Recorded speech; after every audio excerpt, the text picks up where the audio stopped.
사연을 소개하겠습니다. 시댁에서 식사를 하고 과일을 먹으며 소소한 대화를 하고 있었습니다.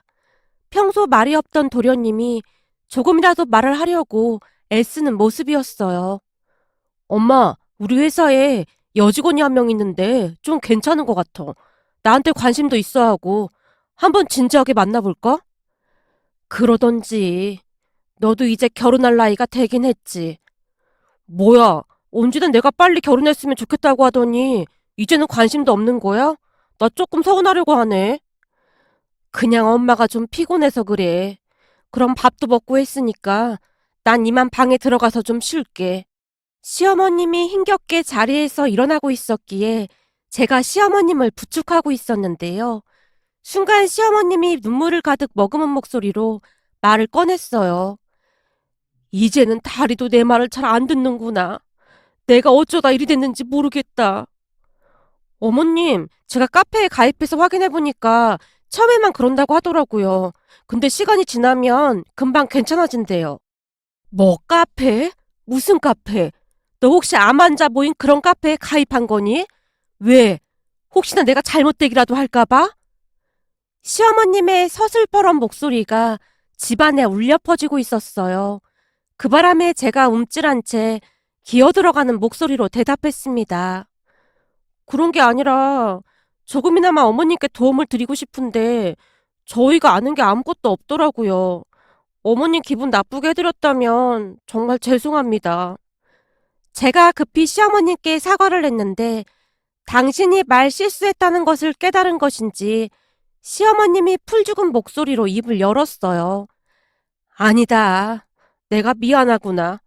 나도 내가 왜 이러는지 잘 모르겠구나. 아니에요, 어머님. 저희는 다 이해하니까 그러지 마세요. 아무튼 너한테 너무 미안하구나. 제게 사과를 하던 시어머님의 눈에서 눈물이 뚝뚝 떨어지고 있었습니다. 그 모습에 저도 마음이 너무 안 좋았기에 시어머님의 손을 가만히 잡아드렸어요. 그럼 난 이만 들어가서 쉴 테니 니들은 놀다 가라. 어머님, 잠드실 때까지 제가 책 읽어드릴까요? 책? 네, 우리 할머니께도 자주 읽어드려서 저 그런 거 아주 잘하거든요. 어머니께는 특별히 어머님이 좋아하시는 수학책 읽어드릴게요. 라며 제가 활짝 웃고 있었는데요. 순간 남편이 우리 대화에 끼어들었습니다. 당신 학교 다닐 때 수포자였다며. 그리고 소설책도 아니고 무슨 수학책을 읽어드려. 뒤에 해설집 보고 읽어드리면 되거든? 당신이 잘 모르나 본데 수학 문제집 한 권 사면 반절이 해설집이거든? 아, 그래? 남편이 터져 나오려는 웃음을 억지로 참은 채 대답을 하고 있었는데요. 다른 책도 아니고 수학책을 읽어드리겠다는 말에 흥미가 생긴 모양으로 한동안 우울한 표정만 짓고 계시던 시어머님의 얼굴이 오랜만에 활짝 펴져 있었습니다. 그래? 진짜로 수학책을 읽어준다고? 네, 물론 제가 많이 부족하긴 하지만 최선을 다해보겠습니다. 라며 제가 우렁차게 대답을 했는데요. 그래? 그럼 그러던지. 근데 책은 무슨 책으로 할 건데? 우리 집에 있는 책은 다들 너무 두꺼워서. 그럴 줄 알고 제가 수학 문제집 한 권을 가지고 왔습니다. 거기다 집에서 몇 번 연습까지 하고 왔어요. 제가 백안에서 수학 문제집을 꺼내서 시어머님을 모시고 방 안으로 들어갔습니다. 사실 우리 시어머님은 오랫동안 수학 선생님으로 근무를 하셨어요. 하지만 갑작스레 암이 생기는 바람에 어쩔 수 없이 퇴직을 하셨습니다. 시어머님은 수학 선생님답게 수학 문제를 풀 때가 가장 행복하다고 할 정도로 수학을 정말 좋아했습니다. 머릿속이 온통 문과로 구성되어 있던 제게 시어머님은 그저 위대해 보일 뿐이었어요. 그렇게 회설지를 보며 수학 문제집을 읽어드리기 시작했는데요. 아무래도 수학에 대한 이해가 깊지 못했던 저로 인해 답답했던 모양으로 시어머님이 벌떡 일어나서는 제게 말을 했어요. 얘, 넌 그거 무슨 문제인지 알고 읽는 거니? 수학은 입으로 읽는다고 풀리는 게 아니야. 가서 볼펜이랑 연습장 좀 가지고 와봐라. 지금이요? 어머님 피곤하시다면서요. 아니야. 갑자기 피곤한 게 싹 사라졌어. 얼른 가서 가지고 와봐. 내가 잘 알려줄게. 제가 볼펜과 연습장을 가지고 왔고 시어머님이 저를 옆에 앉히고는 열심히 수학 문제를 가르쳐주고 있었는데요. 조금 전에도 말씀드렸듯이 저는 수학 공포증이 있다고 할 정도로 수학을 싫어했고 정말 못했습니다. 한마디로 수포자였으니까요. 그랬기에 시어머님의 말이 제대로 이해가 되지 않았고 한참을 설명하던 시어머님이 제게 놀란 채 물었어요. 너 혹시 미적분도 못하는 거니? 그게 어머님, 제가 학교를 졸업한 지 한참 됐잖아요. 그리고 문과인 제게 미적분은 너무나 어려운 수학이라고 말씀드릴 수 있겠습니다. 제 말에 시어머님이 눈을 커다랗게 뜨고는 놀란 채 물었어요. 뭐? 미적분을 못해? 아무리 문과라고 해도 그렇지 미적분도 못하는데 대학은 어떻게 간 거니? 아니, 못하는 게 아니라 잘 못하는 거죠. 예, 이 정도면 못하는 정도가 아닌데 더하기 빼기는 할 줄 아는 거지? 저기 어머님, 평생을 교육자로 사신 분이 그런 인격적 무시 발언을 하시는 건 큰 문제가 있다고 생각합니다만 부디 바른 교육자의 모습을 잊지 말아 주십시오. 제 말에 시어머님이 박장대소를 했습니다. 웃음소리가 어찌나 크던지 거실에 있던 가족들이 모두 안방으로 몰려와서는 어리둥절한 표정으로 우리를 바라보고 있었습니다. 우선 놀란 시아버님이 물었어요. 당신 지금 웃는 거야? 당신 웃음소리를 들은 게 얼마 맞는지 모르겠네. 얘, 네 시어머니가 왜 저렇게 웃고 있는 거냐? 저기, 어머님이 잠시 교육자 본분을 잊으신 것 같아서 존중해달라고 정중하게 부탁드렸는데 어머니께서 갑자기 웃으시네요. 그게 무슨 말이야? 교육자 본분을 잊은 것 같다니. 저기 그게 아버님도 아시다시피 제가 문과 출신이잖아요. 그런데 그 어려운 미적분을 못 푼다고 어머니께서 저를 놀리셨습니다. 제가 가족들을 둘러보며 말하고 있었는데요. 그제서야 웃음을 멈춘 시어머님이 큰 소리로 물었어요. 너 못 푸는 정도가 아니라 아예 모르는 거지? 내가 안 놀릴 테니까 한번 솔직히 말해봐라. 너 집에서 연습도 하고 왔다며? 연습을 하긴 했는데 하얀 건 종이고 까만 건 글씨고 뭐 그렇더라고요.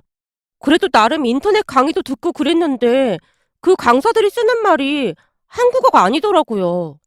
뭐? 한국어가 아니라니? 그건 또 무슨 말이야? 그니깐 분명히 한국어를 하는 것 같긴 한데 아무리 들어도 이해가 안 되더라고요. 그게 어떻게 한국어예요?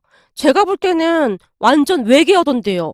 저한텐 영어가 더 쉽겠더라고요. 뭐? 외계어? 넌 누굴 닮아서 이렇게 웃긴 거냐? 그게 우리 할머니 말씀으로는 아마도 우리 엄마를 닮은 것 같다고 했습니다. 예전부터 우리 엄마가 아무것도 몰라도 아는 척하는 건 천하제일이라고 했거든요. 제 말에 시어머님뿐만 아니라 가족들도 웃음이 터지고 말았는데요.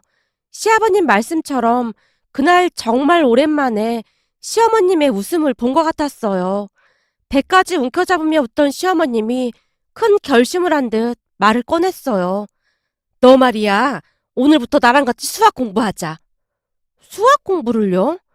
그게 저를 가르치시다 어머님 복장이 터질 수도 있을 것 같은데 저는 그게 가장 걱정이 될 뿐입니다만. 그건 걱정하지 마라. 이래봬도 내가 수학 가르치는 건 둘째가라면 서러운 사람이니까. 그니까 오늘부터 나랑 같이 수학 공부하자. 순간 시아버님과 눈이 마주쳤는데 왠지 모르게 간절해 보이는 눈빛이었습니다. 그렇게 제가 기어들어가는 목소리로 대답을 했습니다. 근데 저는 괜찮은데 괜히 저 때문에 어머니께서 스트레스 받으실까봐 그게 진짜로 걱정이에요. 그건 걱정하지 마라. 내가 알아서 할 테니까. 그럼 저 가르치시다가 막 소리를 지르시거나 그러면 절대 안 됩니다. 알겠죠? 알았어. 내가 약속하마. 근데 너도 복습 철저히 해야 한다. 그건 약속 지킬 수 있어요. 우리가 대화하는 모습에 시아버님의 눈시울이 붉어져 있었는데요. 잠시 후 집을 나서는 우리 뒤를 시아버님이 따라 나서서는 차에 타기 전 나지막한 목소리로 말을 했어요. 정말 고맙구나. 네 덕분에 진짜 오랜만에 네 시어머니 웃음소리를 다 들어보는 것 같구나. 아니에요. 근데 진짜 저 가르치시다가 스트레스 받으시는 거 아닌지 모르겠어요. 그건 걱정하지 마라. 내가 보기엔 네 시어머니 눈이 오랜만에 반짝반짝 빛나고 있으니까. 그날 집에 도착한 남편이 제게 조용히 물었어요. 당신 진짜 괜찮겠어? 뭐가? 아니, 당신이 대학을 다시 가는 것도 아닌데 시어머니한테 수학을 배우다니. 그것도 문과 출신인 당신이. 괜히 우리 모두가 당신한테 짐을 지우게 한 건 아닌가 해서 말이야. 사실 나라고 왜 불편하지 않겠어. 그치만 어머님이 너무 좋아하시는 것 같아서 차마 거절할 수가 없더라고. 그동안 어머님이 삶에 대한 의욕도 없으시고 내내 우울해 하셨는데 아까 어머님 엄청 좋아하시는 거 당신도 봤잖아. 괜시레 당신 스트레스 받을까봐 그렇지. 그건 내가 알아서 할 테니까 너무 맘 쓰지 마. 대신 퇴근하고 본가 가서 어머님이랑 수학 공부해야 하니까 앞으로 집안 살림은 당신이 더 많이 도와줘야 할 것 같아. 당연하지. 내가 다 할 테니까 아무 걱정하지 마. 앞으로 내가 뒷바라지 다 해줄 테니까. 누가 알면 고시 공부라도 하는 줄 알겠네. 라며 제가 배시시 웃고 말았습니다. 그렇게 저는 엉겁결에 시어머님께 수학을 배우게 되었습니다. 퇴근 후 바로 시댁으로 가는 날도 많았는데요. 그럴 수밖에 없었던 것이 시어머님이 눈이 빠져라 저만 기다리고 있었거든요. 시어머님 실력이 너무나 좋았기에 배우는 내내 감탄을 하곤 했습니다. 아는 것도 몇 번이나 많이 물어보고 중간중간에 젊은 시절 이야기부터 그동안 들을 수 없었던 많은 대화도 나누게 되었는데요. 그러면서 시어머님도 어느새 활기를 되찾고 있었습니다. 어느 날은 퇴근 후 시댁으로 바로 갔더니 시아버님이 반기며 말을 했어요. 예, 왔니? 얼른 앉아라. 내가 수육해놨다. 아버님께서요? 네 시어머니가 고기가 땡긴다고 하지 뭐냐. 그래서 네 시어머니가 시키는 대로 했더니 맛이 아주 기가 막히구나. 어머님께서요? 어머님 계속 입맛 없다고 하셨는데 다행이네요. 말도 마라. 요즘은 운동도 조금씩 하고 그러고 있어. 그리고 네 시어머니가 어떻게 하면 너한테 쉽게 가르쳐줄까 그 생각뿐이더구나. 아무리 문과 출신이라고 해도 너무하다고 그러던데. 너 어저께 거 복습은 했니? 네 시어머니 말로는 네가 어제 배운 걸 조금 어려워한다고 하던데. 그럼요. 어제 집에서 새벽까지 공부했어요. 거기다 회사 점심시간에 밥도 빨리 먹고 수학 공부했는걸요? 이 수학이 어렵긴 해도 참 매력적인 것 같긴 해요. 문제가 풀릴 때마다 희열을 느낀다니까요. 다행이구나. 네가 은인이다, 은인이야. 시아버님의 눈시울이 다시 붉어져 있었습니다. 그 뒤 시어머님은 식욕을 되찾은 모양으로 먹고 싶은 음식이 늘어나기 시작했고 점차 건강을 회복하고 있었습니다. 병원에서 검사를 받을 때마다 의사 선생님이 좋아지고 있다는 말을 하곤 했으니까요. 어느 날은 의사가 놀라서 묻더랍니다. 아주 좋아지고 있습니다. 그동안 잘 못 드셔서 걱정이었는데 요즘은 아주 잘 드시는 것 같네요. 그럼요. 아주 잘 먹고 운동 겸 산책도 다니고 있는걸요. 제가 건강해야 우리 며느리한테 수학을 가르쳐 줄 수 있거든요. 네? 수학이요? 그게 무슨 말씀이세요? 저기, 이건 비밀인데, 글쎄 우리 며느리가 미적분을 못한다니까요. 이래봬도 제가 명색이 수학선생 출신인데, 그걸 보고 있을 수가 없어서 지금 우리 며느리한테 수학을 가르쳐주고 있습니다. 예? 미적분을요? 저기, 이것도 비밀인데, 미적분이 문제가 아니고, 기초부터 싹 다 배우고 있어요. 사실 우리 며느리가 학교 다닐 때 수학을 잘 못했다고 하더라고요. 그렇게 시어머님이 의사 선생님께 제게 수학을 가르쳐준다는 이야기를 한참 동안이나 했다는데요. 아드님이 장가를 참 잘 간 것 같네요. 들어보니 며느님이 시어머님 생각하는 마음이 아주 깊네요. 참 부럽습니다. 우리 며느리는 찬바람이 쌩쌩 불거든요. 암튼 앞으로도 며느리 수학 가르쳐 주셔야 하니까 식사도 잘하시고 운동도 잘하셔야 합니다. 라며 의사가 당부까지 했다네요. 어느 날은 제가 시어머님을 모시고 정기 검진을 다녀온 적이 있었는데요. 의사가 궁금한 듯 묻기도 했어요. 저기, 수학 진도는 어느 정도 나갔나요? 이제는 미적분 풀 수 있나요? 네? 교수님이 그걸 어떻게 아세요? 제가 놀라서 묻고 있었는데요. 시어머님의 의사에게 마구마구 눈을 깜빡이며 말리고 있었어요. 그 모습에 의사가 뻘쭘한 듯 급히 입을 다물어 버렸고요. 병원을 나서면서 제가 시어머님을 추궁하기 시작했어요. 어머님, 설마 제가 수학 못한다고 여기저기 다 소문내고 다니신 건 아닌 거죠? 아니야. 난 모르는 일이야. 근데 저 교수님이 어떻게 아시는 거예요?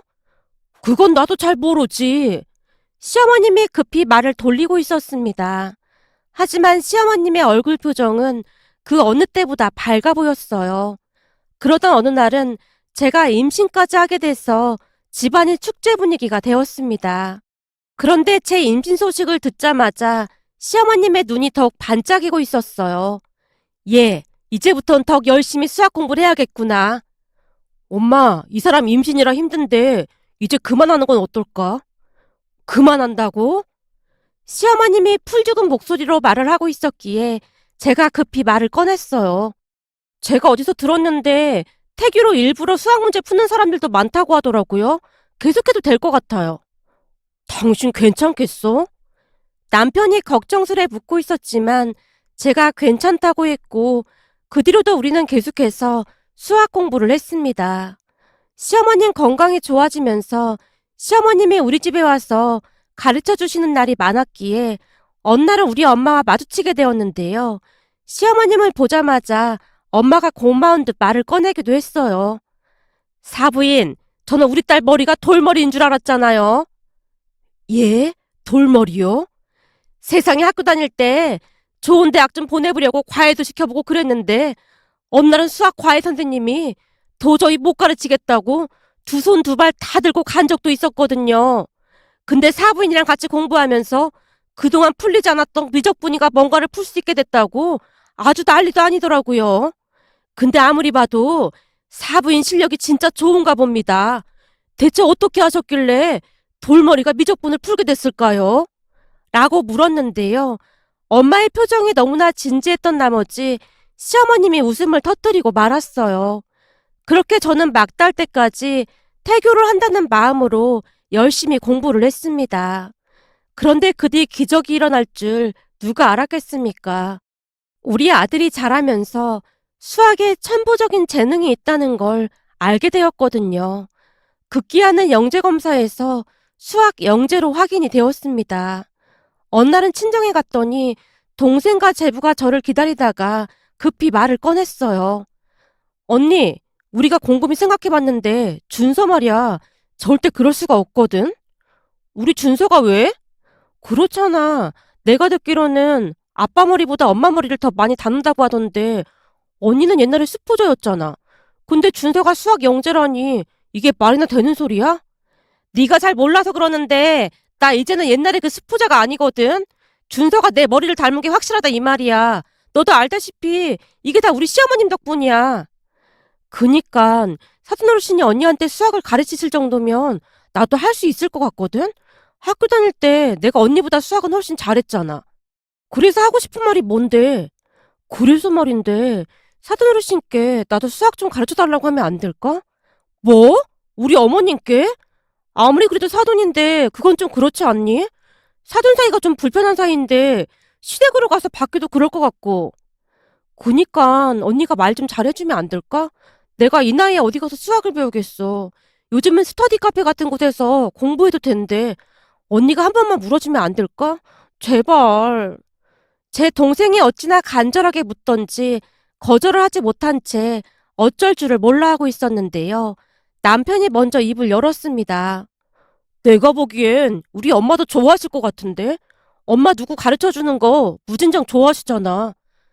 그래도 좀 그렇지 않나? 제가 다시 걱정스레 대답을 하고 있었는데요. 동생이 급히 대화에 끼어들었습니다. 저기, 우린 수업료도 낼게. 그래야 나도 덜 죄송할 것 같아서 말이야. 그 뒤 제가 시어머님께 조심스레 말을 꺼내봤는데요. 제 말을 듣자마자 시어머님이 좋아서 어쩔 줄을 몰라 하셨어요. 정말이니? 진짜로 나한테 수학을 배우고 싶다고 했단 말이야? 네, 꼭 배우고 싶다고 하긴 했는데 아무래도 불편할 것 같아서 걱정이에요. 아니다. 난 할 수 있어. 내가 해줄게. 정말이요? 그럼 너도 알다시피 내가 너 수학 가르쳐주면서 암도 완치됐잖니. 그게 나한테는 보약이나 마찬가지야. 그러니까 같이 하자고 전해라. 라며 시어머니께서 문제집을 산다며 서점으로 향했습니다. 그렇게 제 동생도 임신한 상태로 시어머니께 수학을 배우게 되었습니다. 시어머님 말씀으로는 동생이 저보다 더 열성이라고 했는데요. 수학 영재인 우리 아들을 보고 더욱 그랬던 것 같았습니다. 동생 친한 친구가 마트에서 문화센터 매니저로 근무를 하고 있었는데 제 동생 이야기를 듣더니 눈까지 반짝이며 우리 시어머님을 강사로 초빙하고 싶다고 했다네요. 어느 날 시어머님이 제게 물었어요. 얘, 나보고 마트 문화센터 강사로 임산부 태교 관련 수학 강의를 해보라고 제안을 했다는데 네 생각은 어떻니? 괜찮을까? 정말요? 당연하죠. 제가 보기엔 문화센터 매니저가 보는 눈 있는 것 같네요. 어쩜 한 번에 알아봤을까요? 너무 그렇게 띄우지 마라. 근데 내가 진짜로 잘할 수 있을까? 시어머님이 떨리는 목소리로 묻고 있었는데요. 당연하죠. 어머님은 저 같은 수포자도 가르치신 분이잖아요. 그러니까 충분히 하실 수 있을 거예요. 그럼 한다고 해야겠구나. 라며 시어머님이 수줍게 웃고 계셨습니다. 그렇게 시어머님은 문화센터 강사로 나서게 되었어요. 태교만으로 손주를 수학 영재로라는 광자명이었는데요. 생각했던 것보다 인기가 더욱 폭발적이었다고 하네요. 강좌를 들으러 온 사람들 대부분이 임산부들로 다들 태교에 많은 관심을 보였다고 했습니다.